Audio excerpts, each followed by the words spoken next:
My name is Elias. I'm 31 years old, and for 17 minutes I stopped an entire city cold, not with a weapon, not with fire, with my eyes. In the summer of 1855, on a wooden platform in Lumpkin's Alley, Richmond, Virginia, a place that smelled of sweat, sawdust, and desperation, I stood before a crowd of men who believed they owned the world. They were dressed in linen and silk. They had watches made of gold. They had the law on their side, and every single one of them was terrified of me. Not because I was dangerous, because I was watching them the way only a man who has nothing left to lose can watch, with absolute clarity. They thought they were buying a body. They had no idea they were buying their own reckoning. But I need you to understand something before I tell you what happened next. That auction block was not where my story began, and it was not where it ended. 6 weeks before that suffocating August morning, I was in the mountains, standing in front of a woman I had not seen in 11 years. A woman they call the Gray Woman, my mother. She placed both of her hands on my face, looked into my violet eyes that have always unnerved people, eyes that seem to see through whatever mask a person is wearing, and she said 7 words that changed everything. I will tell you what those words were, but not yet, because what came before them matters. What I carried into that alley matters. And if you stay with me until the end of this story, you will understand why some truths can never be bought, sold, or silenced. My days began before sunrise. The bell rang at 4:30, and if you weren't standing in the field by 5, you felt it. In your back, in your hands, sometimes across your shoulders. I picked tobacco until my fingers bled and the tips went numb. I hauled water. I repaired fences. I translated documents for the overseer, because they had discovered early that I could read, a fact that made some men uneasy and others dangerously curious. At night I lay in the dark and listened to the breathing of the men around me. Some prayed. Some wept quietly. The kind of weeping a man does when he has decided the world will never hear it. I did neither. I planned. Every single night I planned. The wound I carried was not my own suffering. I had learned to fold that away, deep and silent, like a letter you never send. The wound was my mother's disappearance. When I was 19, they sold her. No warning, no reason given. One morning she was there, and by afternoon the space where she had stood was just empty air and red dirt. I watched the wagon carry her away, and I did not cry. Crying felt like a luxury I could not afford. But something inside me hardened that day, not into hatred, which would have made me reckless, but into purpose. I made a silent promise, standing in that clay. I will find her. And when I do, I will be ready. I spent 12 years making myself ready. Every scar, every sleepless night, every careful observation, all of it was preparation. For Richmond. For Pulliam's auction house. For the 17 minutes that would make grown men forget how to breathe. It was a Tuesday when everything changed. I remember because the church bells in the valley had just finished ringing, and the sound was still fading into the trees when I saw her. I had slipped away from the work line, something I had never done in 12 years, pulled by something I cannot name, some pull deeper than instinct. I climbed the ridge behind the tobacco fields, and there she was, standing at the edge of the pine shadows, wrapped in gray cloth that seemed to absorb the light around her. My mother, older, quieter, but her eyes were the same violet I had inherited, the same eyes that had always seen too much. She did not run to me. She simply opened her arms, and I walked into them like a man walking back into himself after years of being lost. We held each other without speaking for a long time. The pine needles were soft beneath our feet. The wind said nothing. Then she stepped back, held my face in both hands, and spoke those 7 words I promised you. She said, "It is time. Richmond is waiting for you." I did not understand immediately. She explained, carefully, deliberately, the way she had always explained things, as if each word cost something precious. She had spent 11 years moving through the shadows of Virginia, gathering information the way other people gather firewood. She knew about Pulliam's auction house. She knew about Harrison Whitmore and his crumbling fortune. She knew about the network of free black men and abolitionist lawyers positioned in Richmond, waiting for the right moment, the right case, the right face. And she believed, with a certainty that left no room for argument, that I was that face, that my violet eyes, my ability to read, my 12 years of silent observation had prepared me for something that most men would call madness. She was asking me to walk willingly into the auction block, and God help me, I said yes. The consequences were immediate, and they were irreversible. Within 4 days, my mother's contacts had arranged everything. Forged documents identifying me as a slave being sold by a fictional estate in North Carolina. A carefully constructed story that would hold up under casual inspection, but was designed to unravel at precisely the right moment. I said goodbye to the men I had slept beside for years, men whose names I will carry with me until I die.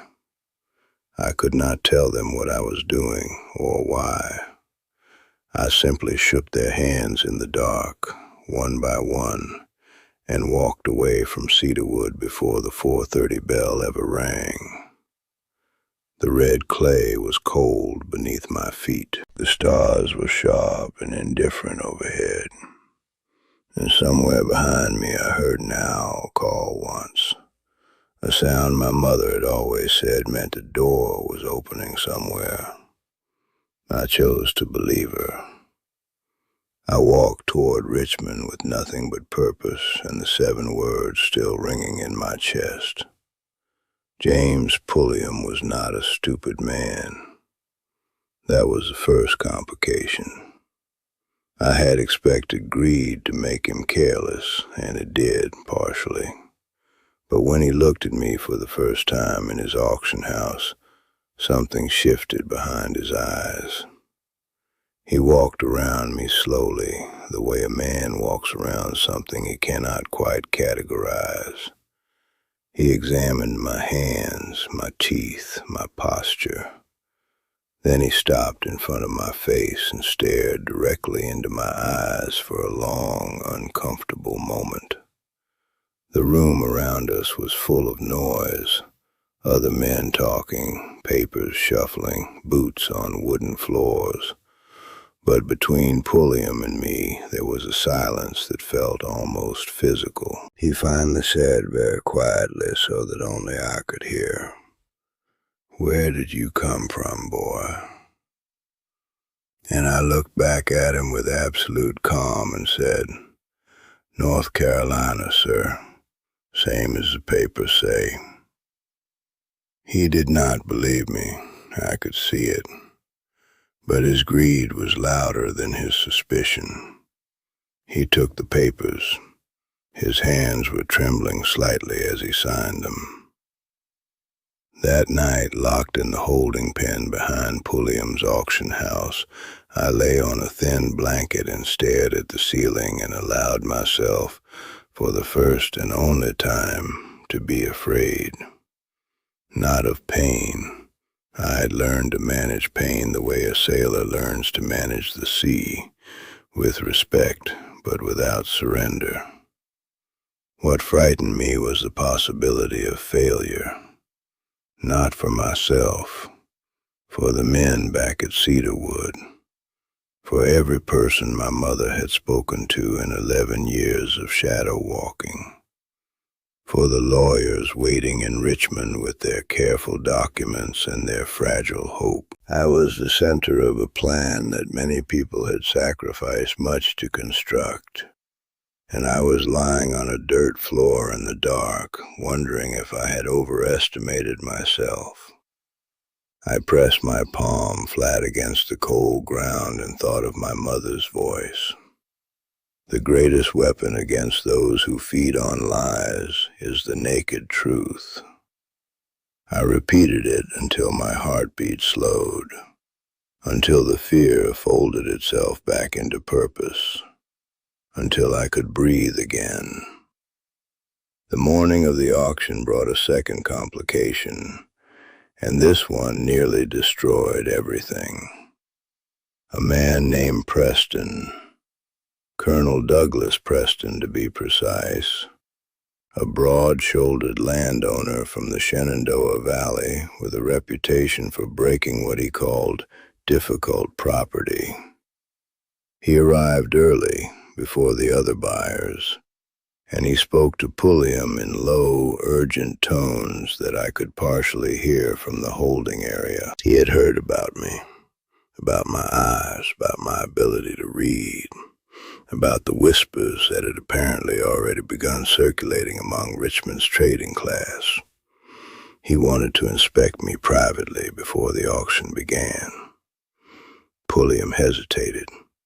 Preston placed a leather bag on the desk between them.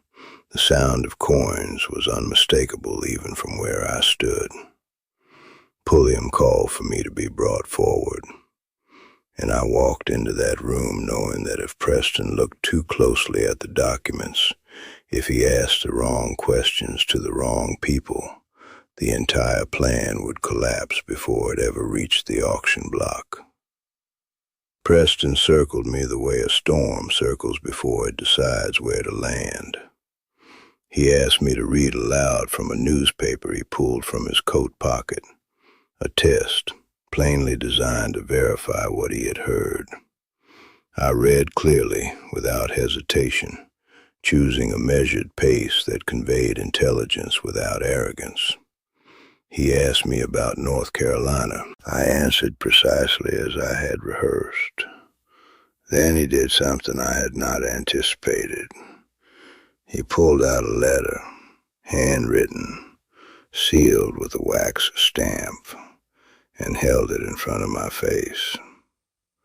"Read me the name on this envelope," he said. I looked at it. The name written there was the name of my mother's contact in Richmond, the abolitionist lawyer at the center of everything. My jaw did not move. My eyes did not flicker. I read the name aloud in the same flat, obedient tone I had used for everything else, as if it meant nothing to me. Preston folded the letter slowly and put it back in his pocket. He looked at me for a long moment. Then he nodded to Pulliam. "Put him on the block," he said. "I'll bid." I had passed, but my hands, hidden behind my back, were shaking. The consequences were immediate, and they were irreversible. Within 4 days, my mother's contacts had arranged everything. Forged documents identifying me as a slave being sold by a fictional estate in North Carolina. A carefully constructed story that would hold up under casual inspection but was designed to unravel at precisely the right moment. I said goodbye to the men I had slept beside for years, men whose names I will carry with me until I die. I could not tell them what I was doing or why. I simply shook their hands in the dark, one by one, and walked away from Cedarwood before the 4:30 bell ever rang. The red clay was cold beneath my feet. The stars were sharp and indifferent overhead, and somewhere behind me I heard an owl call once, a sound my mother had always said meant a door was opening somewhere. I chose to believe her. I walked toward Richmond with nothing but purpose and the 7 words still ringing in my chest. James Pulliam was not a stupid man. That was the first obstacle, and I had underestimated it. When they brought me into his auction house, he circled me the way a man circles something he suspects might bite. He examined my hands, my teeth, my eyes, and when he reached my eyes, he stopped. His breath caught, just barely, just for a half second, but I heard it. He had been in this business for 23 years. He had processed hundreds of human beings through that building, but he had never seen violet eyes on a black man before, and something about them disturbed him in a way he could not articulate. He called his assistant over and spoke in a low voice. They checked my documents twice, then a third time. I stood perfectly still, my face arranged into the careful blankness I had practiced for 12 years, while inside, every nerve in my body was measuring the room, counting the exits, reading every face. The morning of the auction brought the second obstacle, and this one had a name. Thomas Preston. He was a lawyer, well-dressed, well-connected, and he had arrived at Pulliam's with the specific intention of purchasing me before the public bidding even began.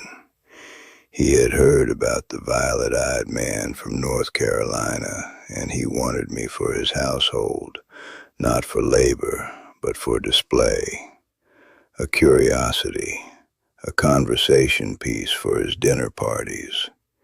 He offered Pulliam a private sum, and Pulliam, to his credit or perhaps his greed, declined. The public auction would bring more. Preston did not take the rejection gracefully. He positioned himself at the front of the crowd when the bidding began, and every time another man raised his hand, Preston raised his higher, not out of desire, but out of dominance. He was the kind of man who needed to win more than he needed the prize. And men like that, I had learned, make catastrophic mistakes when they feel they are losing. Then Harrison Whitmore arrived, and the atmosphere in that room shifted in a way I felt before I saw him. The crowd parted slightly. Pulliam straightened. Even Preston went still. Whitmore was 60 years old, silver-haired, with the kind of bearing that generations of unchallenged authority produces. A man who had never once in his life been told no by anyone who mattered. He looked at me from across the room before the bidding resumed, and I looked back. I did not drop my eyes. That surprised him. I watched his jaw tighten, watched something complicated move across his face. Not anger, not quite, but something older and more dangerous. Recognition, maybe. the sense that this transaction was going to cost him more than money. He bid $11,000 without blinking, then $20,000. The room went absolutely silent, and in that silence I understood that the trap had closed, not around me, but around him. Whitmore's plantation sat 12 miles outside Richmond, past a covered bridge and down a long avenue of oak trees whose branches formed a canopy so thick it turned afternoon into twilight. The house was enormous and immaculate and completely hollow. I felt it the moment I stepped inside, the specific emptiness of a place where appearances have replaced everything else. His wife, Catherine, moved through the rooms like a woman navigating a museum she was not allowed to touch. The servants watched me with wide, careful eyes, and Whitmore himself.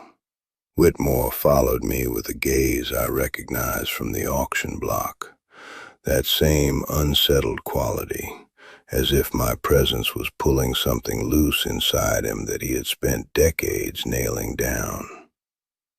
That first night I lay in the small room they had assigned me near the kitchen, and I heard him walking the hallways above at 3 a.m, back and forth, back and forth. I counted his footsteps, 42 steps before he turned. I smiled in the dark. He was already unraveling, and I had not yet said a single word.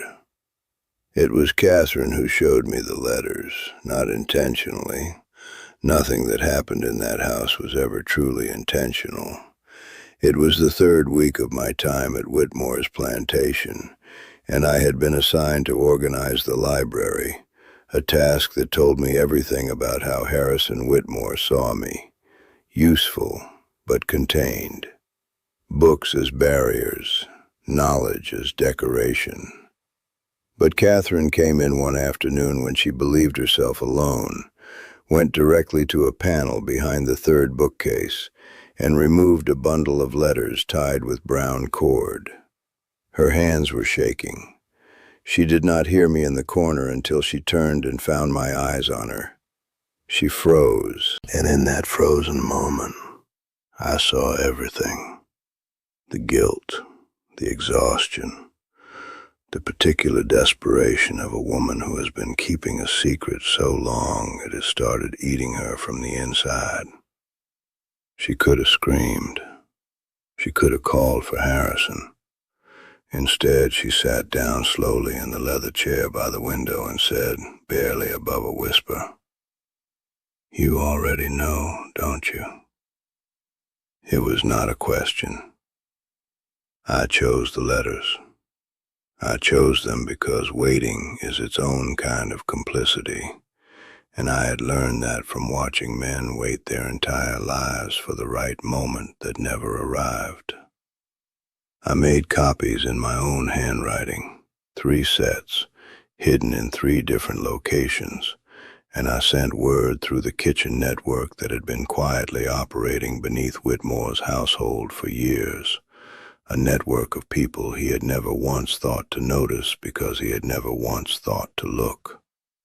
The message reached my mother's contacts in Richmond within 48 hours. But here is what that decision revealed about who I truly was.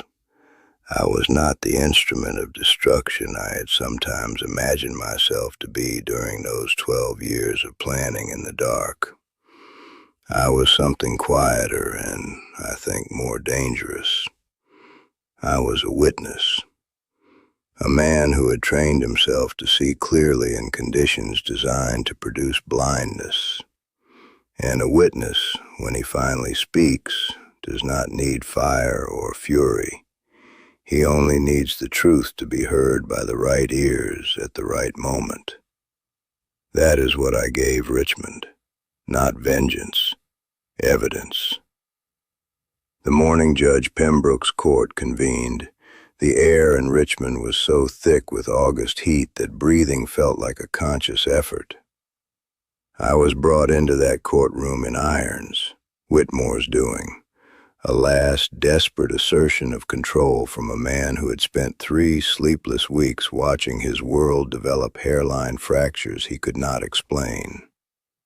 The gallery was packed. I recognized faces from the auction block, from Pulliam's Circle, from the network whose names were written in my careful handwriting on 3 sets of documents now sitting in 3 separate sets of hands. Thomas Preston was there, pale and rigid in the second row. Pulliam stood near the back wall, arms crossed, jaw working silently. And Harrison Whitmore sat at the front, silver-haired and upright, performing confidence with the practiced precision of a man who has performed it so long he has forgotten it is a performance. Then the door at the back of the courtroom opened, and every head turned. My mother walked in wearing gray, her violet eyes moving across that room like a lamp being carried through a dark house, illuminating everything it passed, leaving nothing comfortably in shadow. The irons on my wrists suddenly felt very light. What happened in the following 2 hours has been described differently by everyone who was present that day. Some said it was chaos. Some called it a miracle. The Richmond Dispatch, in the single paragraph they permitted before the story was suppressed, called it an irregularity. What I know is this: the documents were presented. The network was named. Every judge, every legislator, every plantation owner whose signature appeared on falsified freedom papers. The abolitionist lawyer, a precise and fearless man named Gerald Oakes, stood before Judge Pembroke and laid out the case with the quiet authority of someone who has been waiting years to say exactly these words. Whitmore's composure lasted approximately 11 minutes before it began to visibly collapse. A tremor in the hands, a stillness in the face that was not calm but its opposite, the stillness of a man whose internal architecture is coming down all at once. Preston left the gallery before the session concluded. Pulliam had disappeared entirely by noon, and when Gerald Oakes turned and looked at me, still in irons, still upright in that hard wooden chair, he nodded once, a small, serious nod. The irons came off before sunset, and for the first time in 31 years, I walked out of a building in Virginia as a free man. The air tasted different. I am still not able to fully explain how. I have thought about that August many times in the years since, not with bitterness. Bitterness is a weight I chose to put down a long time ago, because I understood that carrying it would mean they had won something even after losing everything else. What I think about most is the ordinariness of the machinery.